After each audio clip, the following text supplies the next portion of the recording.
অন্য ধর্মের নামে এখন পরিচিত হচ্ছে।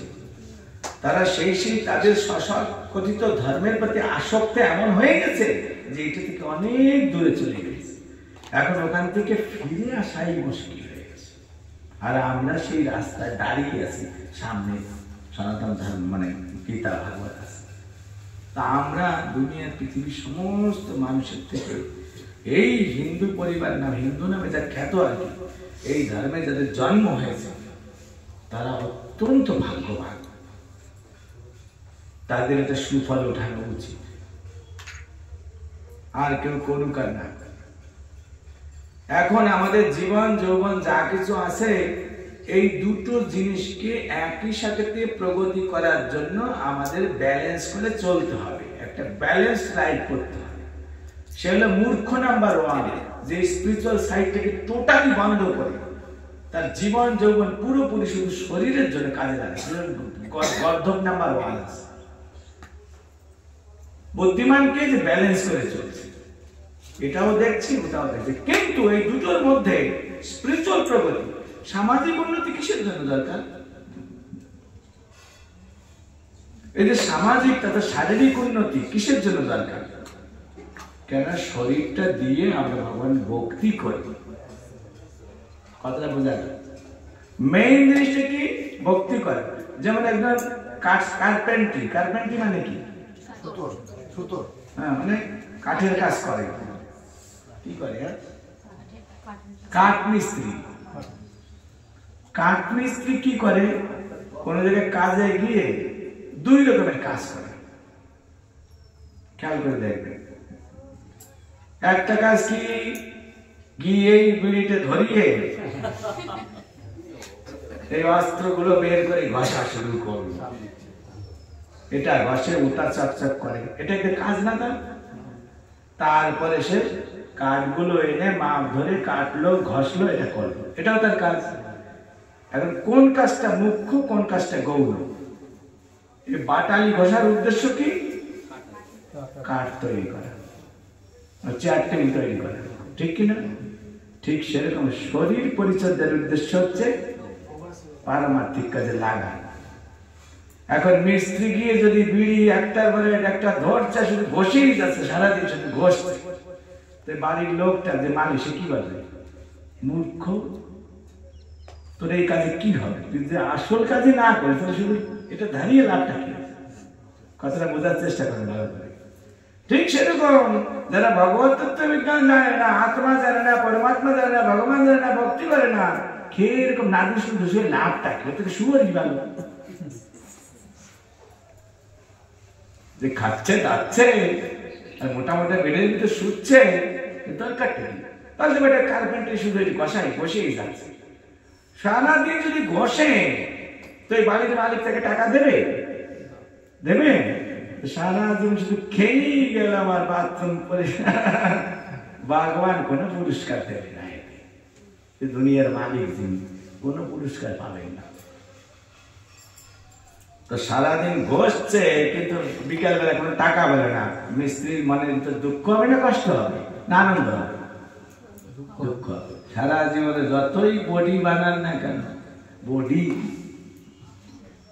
এরম করছে গিয়ে বেটা, আর বাল এরম করছে। এমনকি গ্যারামের ভিতরে পার্লার খুলে বসছে। কি লাভ হবে? মরা বডিকে সাজাচ্ছে, পারমার্থিক কনসাসনেস নেই, সে মরা। ডেড বডিকে ভালো মন্দ দিয়ে সাজানো মূর্খতা না বুদ্ধিমানী? People are decorating their dead body. Without having the spiritual consciousness, a person is dead and decorated body with different ornaments. মেয়ে অলঙ্কার দিয়ে সাজাচ্ছে। কি মূর্খ বলো অনেক। এই যে চলে মানুষ যখন মারা যায়, বেটাতে ভালো কাপড় চাপড় আংটি মাংটি গায়ে দিতে সব তুলে নেয় না, ইউজ করে সাজাচ্ছে মরার পরে। কি বলে?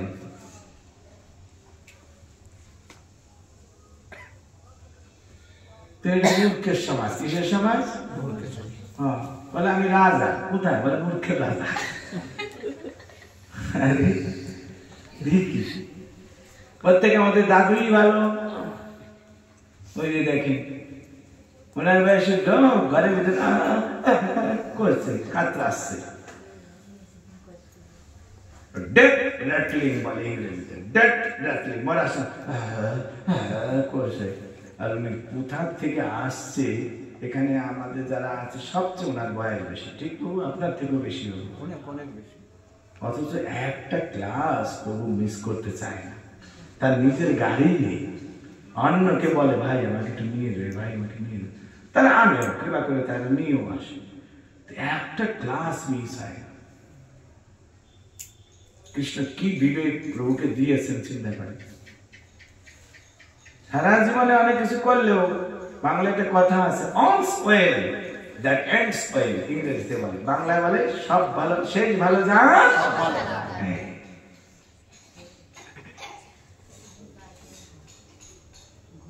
কি তো এইগুলো পড়তে হবে। এই যে সায়েন্টিফিক জিনিস পেয়েছো, হ্যাঁ, শুধু যদি মন্দিরে যে আসমান জমিন দেখতে থাকো তো ভগবানকে কে দেখবে?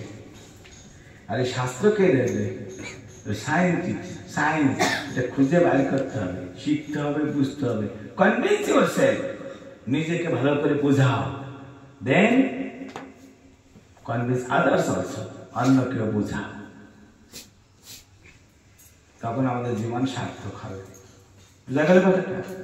হরে কৃষ্ণ কৃষ্ণ কৃষ্ণ হরে হরে, হরে রাম রাম রাম। আমি যে আজকে বললাম, কে কে ভালো করে বুঝেছেন? রিয়েলি হাত উঠান।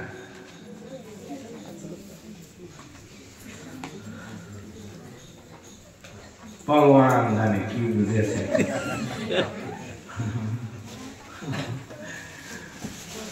কৃষ্ণ ভক্তি তো সহজে হবে না। আমি যদি বলেন বাবু ডাল দিয়ে ভাত খাবো, বিড়াল কারণের দরকারটা কি?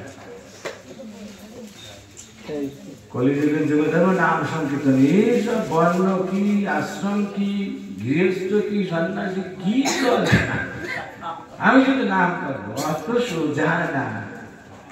কি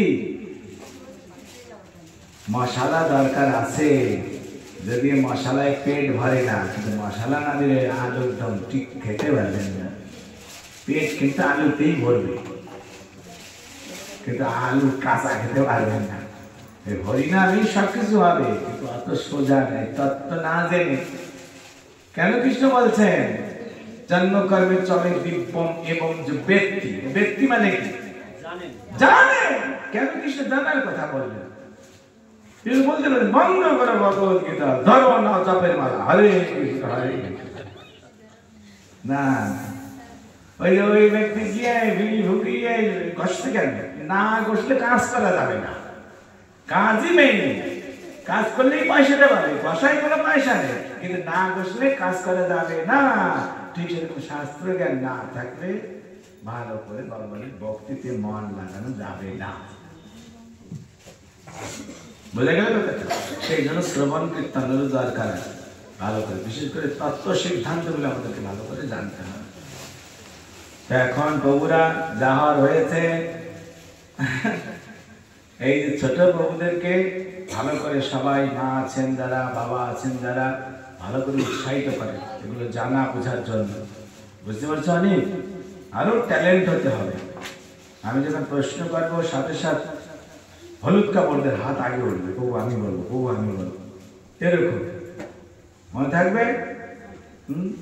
না হলে যদি একটা প্রশ্ন জিজ্ঞেস করি, তুমি যদি ওর পিছনে পালিয়ে যাও, প্রভু যাতে আমাকে না দেখে,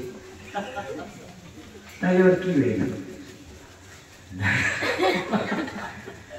না, হলুদ কাপড়ে দাঁড়িয়ে যেতে হবে, প্রভু আমি বলবো, আমি বলবো, পারমিশন হলে বলবে, এরকম তৈরি থাকতে হবে। আজকের ক্লাসে দাদা বললাম খুব ইম্পর্টেন্ট, যদি কেউ মনে রাখতে পারো, বুঝতে পারো, ব্যাস সে কৃষ্ণ ভক্তিতে অনেকটা এগিয়ে যাবে। তো সেটা আমাকে তোমরা প্রমাণ করে বোঝাবে যে না বুঝেছি। তখন আশীর্বাদটা কি এমনি আসবে হাওয়ায়? ছায়ের ভিতর কেউ ঘি দেবে না, তখন দেখবে না ছাই না, রবীন্দ্রভোগ রাইস, তার যাওয়া কাজে লাগবে। ঠিক সেরকম কনভিন্স টু টিচার, শিক্ষককে তুমি কনভিন্স করো যে হ্যাঁ ভালো করে শুনেছি বুঝেছি, বোঝাও, তখন গুরু গৌরাঙ্গের কৃপা লাভ করা যাবে। তাই বলতে থাকুক। প্রশ্ন আছে কারো?